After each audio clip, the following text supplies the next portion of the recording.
Good day, ma'am. Good day, everyone.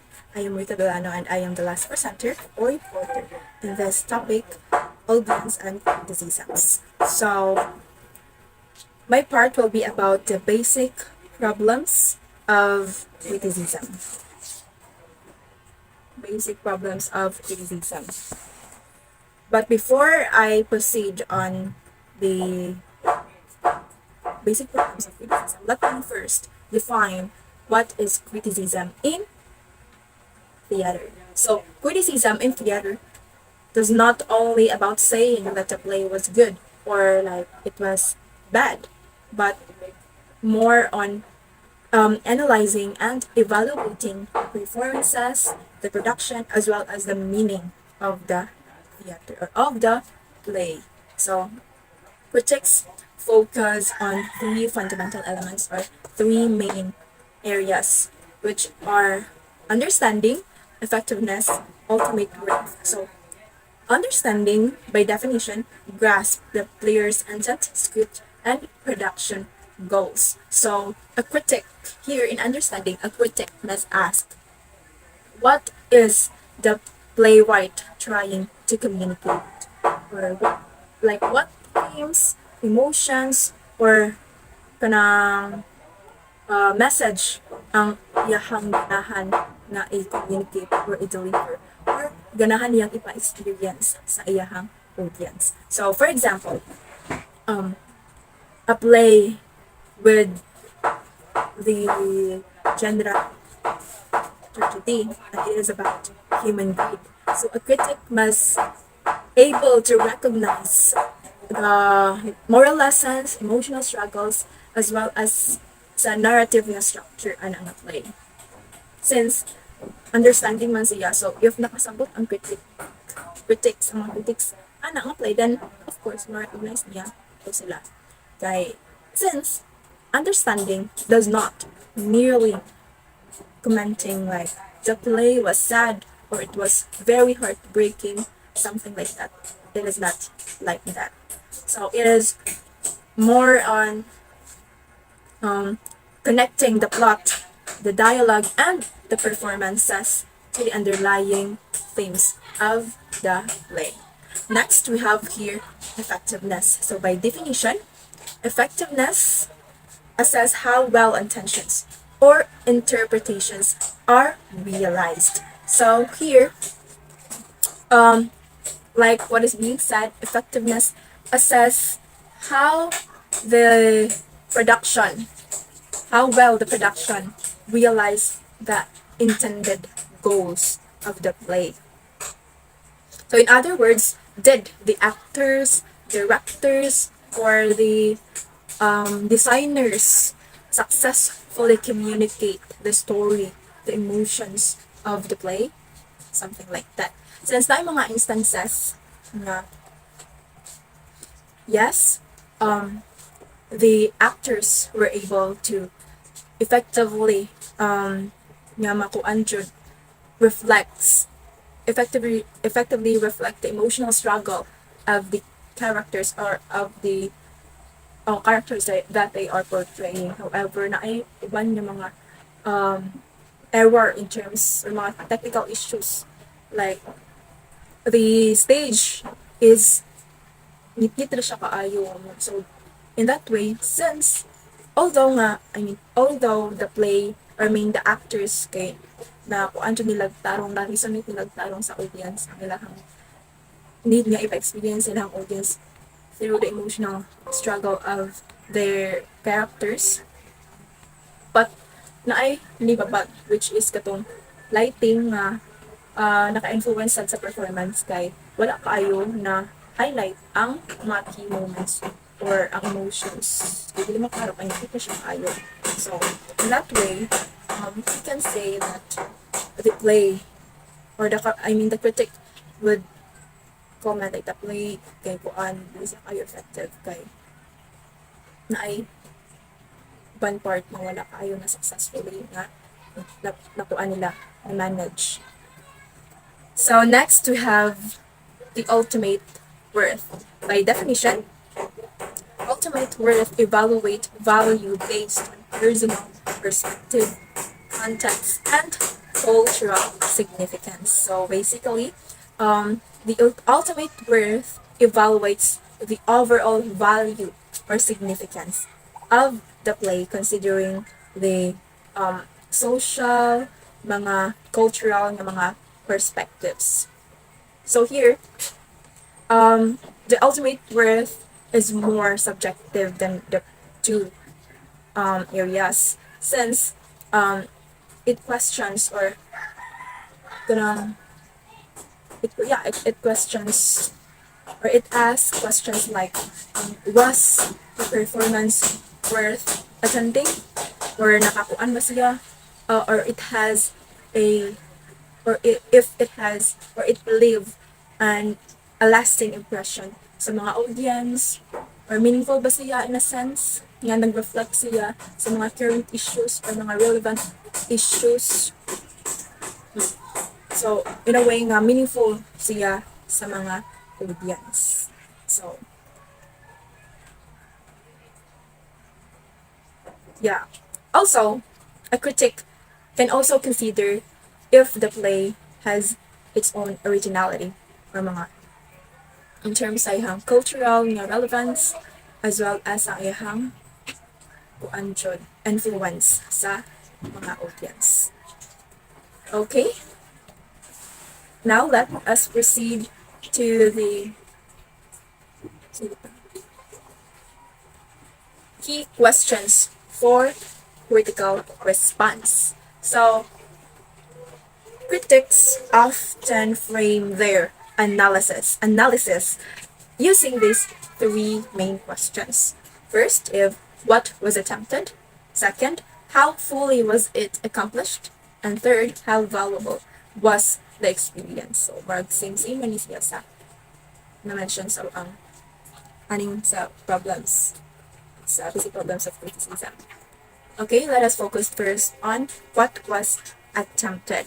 So, here, of course, what? So, unsa man ang intensyon sa playwright nga makonvey nila sa audience together with sa production team. Okay, since play naman sila, so dili lang playwright mismo ang nagkuan ani nag-handle, but also the production team, which makes the play possible. For example, the production attempted to explore the social inequality that we know is really an issue even before. So they do it through making a modernized version sa Les Miserables. So you can also do that. We can also do that. Next question: how fully was it accomplished? So did the performance effectively or successfully deliver the playwright's intent or a message sa playwright as well as ang emotional na impact sa ilang audience? Ano may mga questions? So, okay.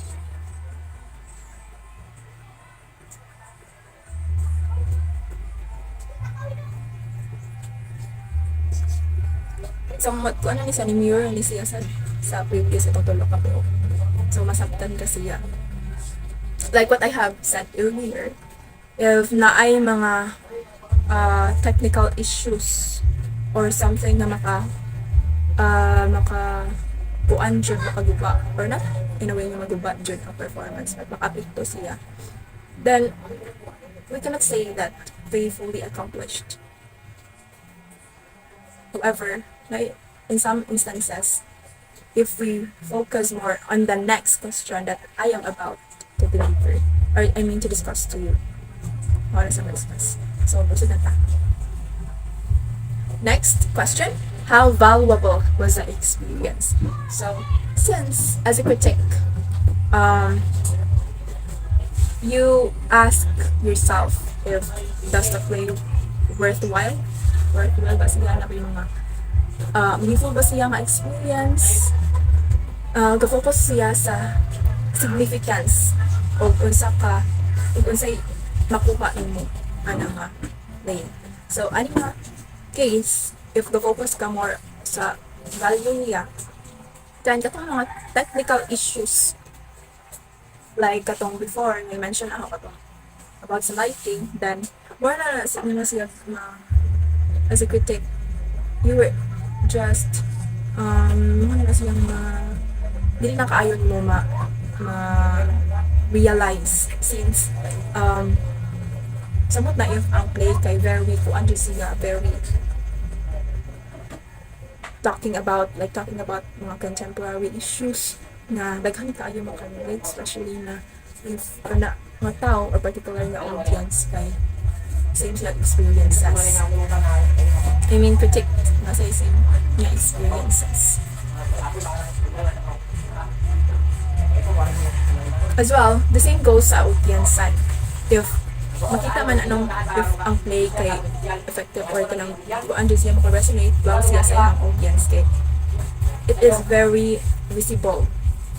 Okay, they tend to really focus to pay attention dyan sa performance. So, something like that. Now, let us move on the additional considerations in criticism. So, here, critics also examine ng mga practical na mga details and context to provide a full evaluation. So, first, ang play details. Of course, about sa author, mga genre, mga historical, mga context. Next, ang performance details like mga venue,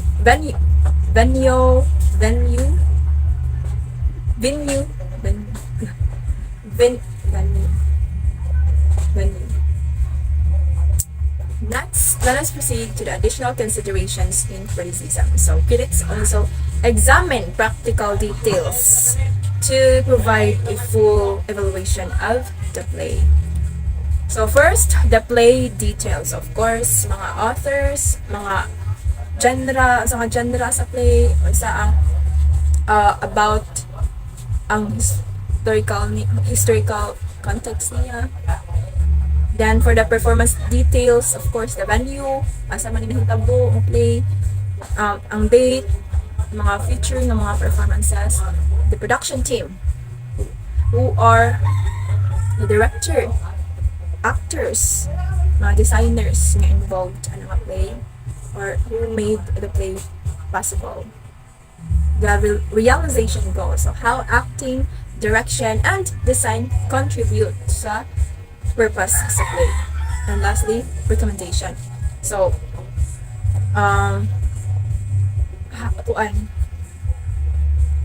more recommendation for others to watch with the reason. So, dapat iyahang ma-mention like what and why they think that way, or what or why should others watch it, why and why not, considerations. So now let's proceed to the qualities by critics.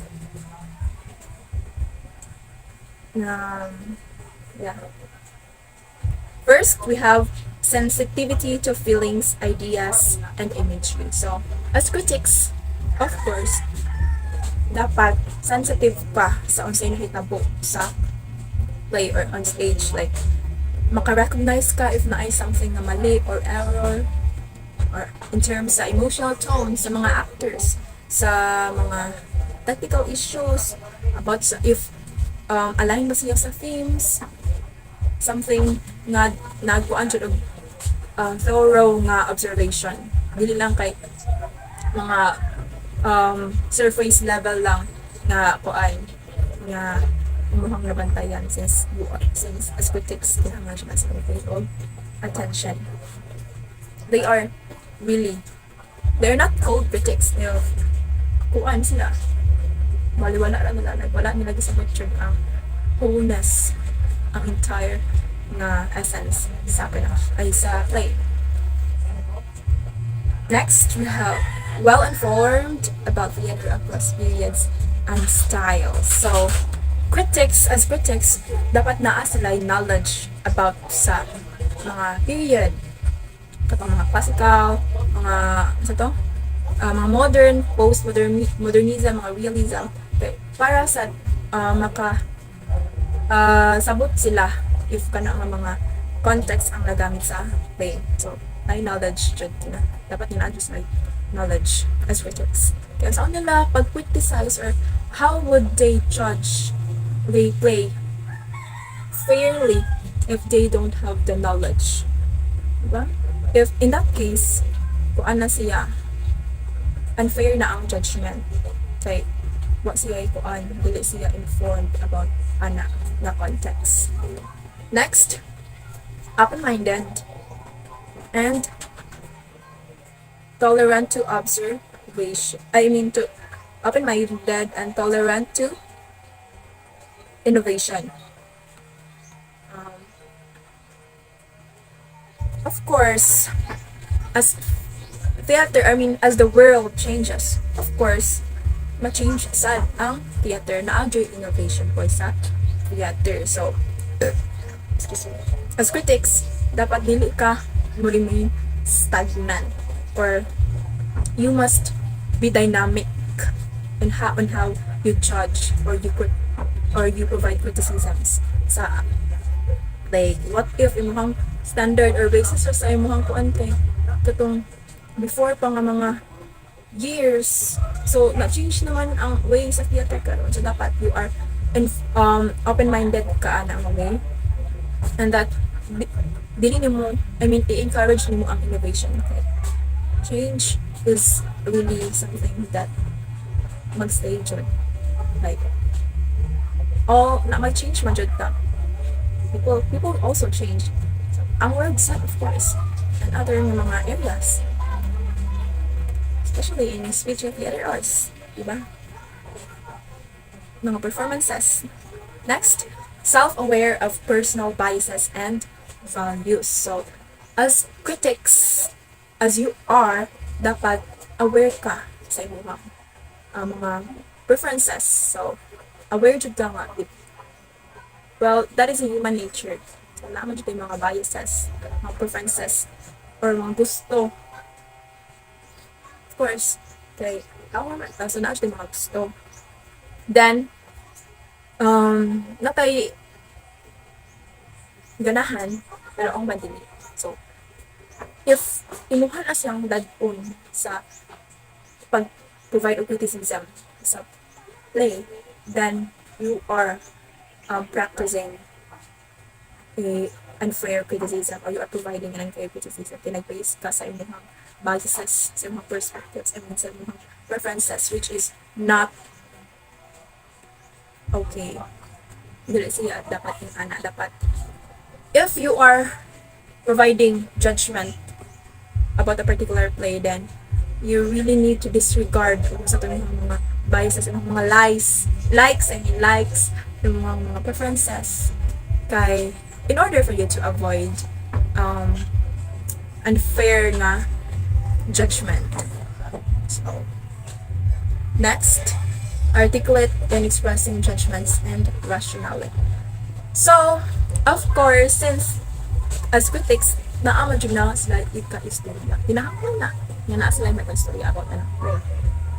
So, dili na instead of ganang daghan sila kayo criticisms, mga negative criticisms, dili nila masuportaan or dili sila ka-provide of explanation why nila ito hatag or why nga ito ilang critic, diba? So, as critics, dapat articulate sila in a way nga ma-explain nila ang tarong why kana ilahang ngano nga to or why ingana ilahang way of thinking ana nga particular na play, unsa man ilahang mga basis, like ngano man ay mga naasa yung mga evidences, like for example i-mention niya ang kanang scene tungod ana nga scene na ay something error wala makuha nga iha ma-explain ang yang pasabot sa ang mga actors or mga artists in a way na madawat nila ang criticisms kay tinukod. Pero kanang gama-gama ang criticism media mo sila provide niya evidence, like yung sa ma-mention yung mga scenes or something na hitabo pag kuan sa play, then inaccurate na siya, so very no. Dili ka effective na critics if wa kay mahatag na criticisms, whether it is good or bad. So kinahanglan na siya para sa improvement sa mga artists as well as sa um, audience. Padama sila sa audience. Next, courteous and respectful and approach. Of course, as critics, di ba kasagaran sa ato ang mind at the back of our mind, ang criticism is more on focus to siya sa negative, no? Kanya mo focus siya sa negative unya. I mean, ato ang idea sa criticism is more on negativity ra jud, like dahil sa ka-personality or sa katawa maghatag og negative na comments about sa particular nga work. However, of course, if daghan og kuan jud need niya improve sa imong play or sa imong work, then makasusod niya sa mga criticisms. However, dapat nga katong the way nga ang critic ni hatag ato kay in a respectful way gihapon, like dili something disrespectful na sa mga artists, like more i-discourage na lain kaayo. So as a critics, kinahanglan nga encourage na ang mga artists as well as ang production team for improvement, like in a way nga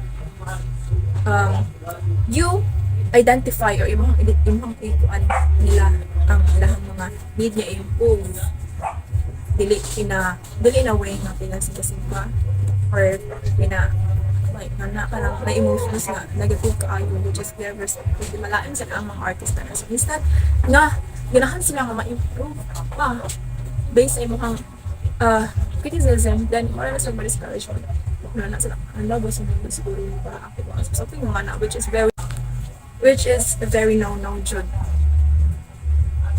Next, critics as a feedback loop. So criticism as a feedback loop. So meaning, criticism daw ka nag-serve siya o kanang bridge siya sa audience o sa artists. Anyway, if ma-provide ka criticism, makuan man dyan mo ma-involve nimo ang artist, kaya sila mismo ang portray, sila mismo ang ni-act, as well ang production team, kay sila ang produce entirely play, as well as ang audience. Why? In a way, sa asang way makakuan siya ang criticism sa audience, makabenefit. In a way nga maka-influence sila into the public. So not the influence ni negative na influence, but of course the positive ones.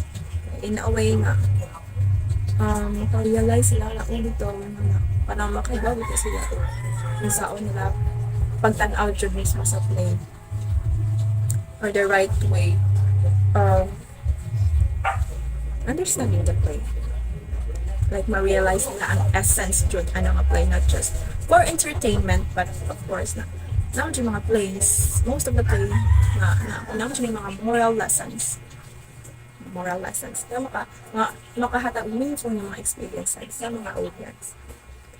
Next, okay, as a conclusion.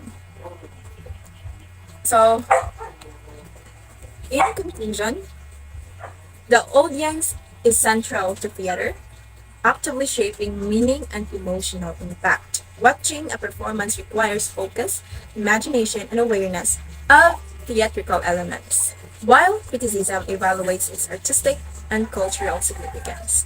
So, by understanding audience dynamics and theater criticism, students of speech and theater arts can analyze, appreciate, and participate meaningfully, highlighting theater's collaborative, reflective, and transformative nature.